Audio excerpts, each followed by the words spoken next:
देखो बेटा, क्वेश्चन लिखा है कि 636 योग प्राप्त करने के लिए, कितना योग प्राप्त करने के लिए 636 एक एपी दिया हुआ है 9, 17, 25 के कितने पद लेना पड़ेगा, कुल कितना पद लेना पड़ेगा। तो एपी मेरा दिया हुआ है, एपी से हमारा ये निकल गया 9, डी निकल गया, ये दोनों को सब्ट्रैक्ट किए 17 - 9 = 8। ये एन मतलब ये जो है ये हमको निकालने के लिए करा है, क्या करा है एन ये दिया हुआ एस एन इक्वल टू 636 तो एन इक्वल टू वाट। ये भी सिंपल बनेगा। क्वेश्चन को हमको पहले सिंपल फॉर्म में कर लेना है, क्वेश्चन बन जाता है।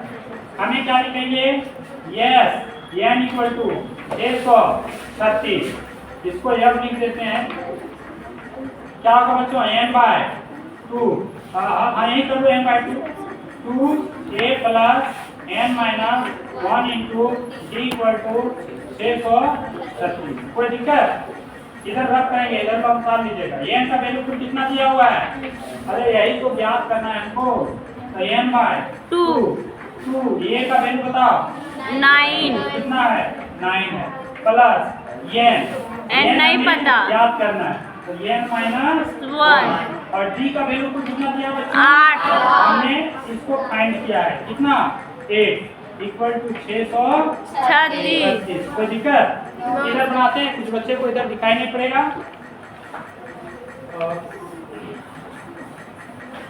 अब इसका वर्क हम आगे करते हैं।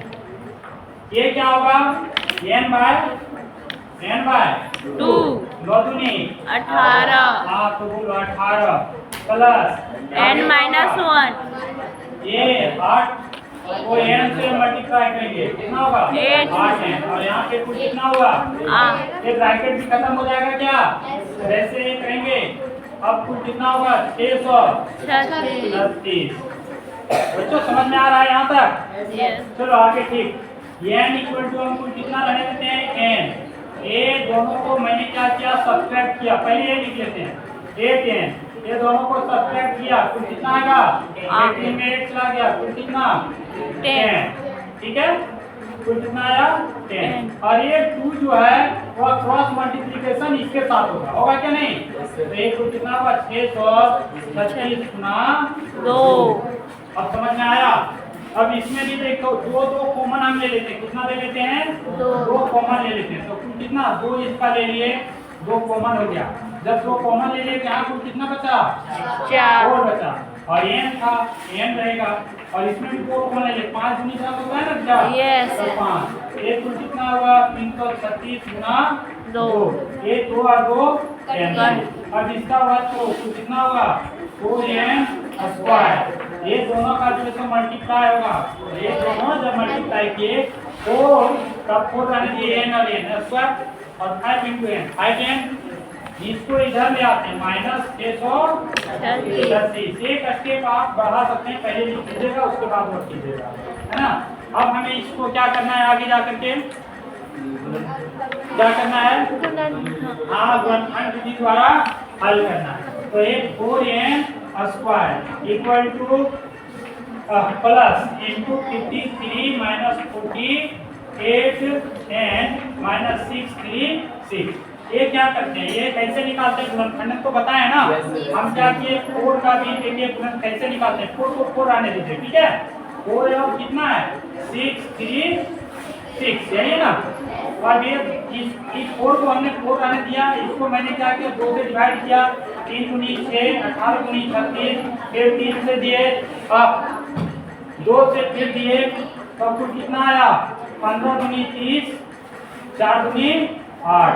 फिर हम इसको कितना से देंगे बच्चों 2 से देंगे 2 से देंगे तो कितना आ जाएगा गलत हो गया क्या 2 से देंगे तो कितना आ गया इसमें 7 दूनी 14 और कुल कितना बचेगा 77 होगा 77 बचेगा क्या नहीं 7 दूनी। फिर हम कुल कितना से देंगे 7 से देंगे तो कुल कितना होगा 11 से 77। तो ये हम देखते हैं पहले कहाँ मिस्टेक हो गया रे 154 लिख दिया है 109 होगा ये नहीं 159 होगा ये तो कितना होगा 100 तो मिटाना पड़ेगा 59। हाँ तो मिटा देते हैं ना तो ये 3 से नहीं। कितना जाएगा 3 से जाता ना, यस तो ये 3 पचे 15 किया। अब देखो ये 53 है ना, तो ये हो गया 53। ये 3 दूनी 6, 6 दूनी 12, 12 चौक 48। तो हमने क्या लिखा 53 और ये 48 को दोनों को सब्ट्रैक्ट किया, 53 माइनस 48, तो कुछ कितना बच गया था 5 बचा था क्या नहीं, तो हमने 5 ले लिया। समझ में आ रहा है क्या नहीं। अब हम इसको क्या करते हैं 4n स्क्वायर प्लस ये दोनों को 53n माइनस 48n माइनस 636। अब आगे देखो कॉमन लेंगे, ये दोनों में कॉमन क्या आ जाएगा n जाएगा, ये क्या बचेगा 4n प्लस 53 और इसमें कॉमन कितना आ जाएगा 12, क्योंकि 12 चौक 48 है ना, तो 12 चौक 48 4n हुआ। और 12 को कितना बार पढ़ेंगे कि 636 आएगा 53 बार, कितना बार 53 बार, माइनस माइनस प्लस 53 बार। ठीक है, अब ये तुम्हारा बन करके तैयार है। n इक्वल टू कितना होगा 2n minus 2n n minus 12 1 हो गया, दूसरा कुछ कितना होगा 4n प्लस 53 दो बन करके तैयार हो गया। यस यहाँ पे कितना था 0, ये भी 0 छूट गया, ये भी 0 छूट गया, यहाँ भी 0 होगा क्या नहीं। अब हम इसको क्या बनाएंगे n minus 12 equal to 0 and 4n plus 53 equal to 0। अब n इक्वल टू कितना होगा 12 and n equal to minus 53/4, यही होगा क्या नहीं। ये नेगलेक्ट होगा क्योंकि n का वैल्यू कभी भी माइनस नहीं होता, तो इसको नेगलेक्ट कर देते हैं। नेगलेक्ट मैंने इसको कर दिया, तो कुल कितना बचा मेरा कितना आया n इक्वल टू बताओ 12 n इक्वल टू 12 यही तुम्हारा समझ में आ गया।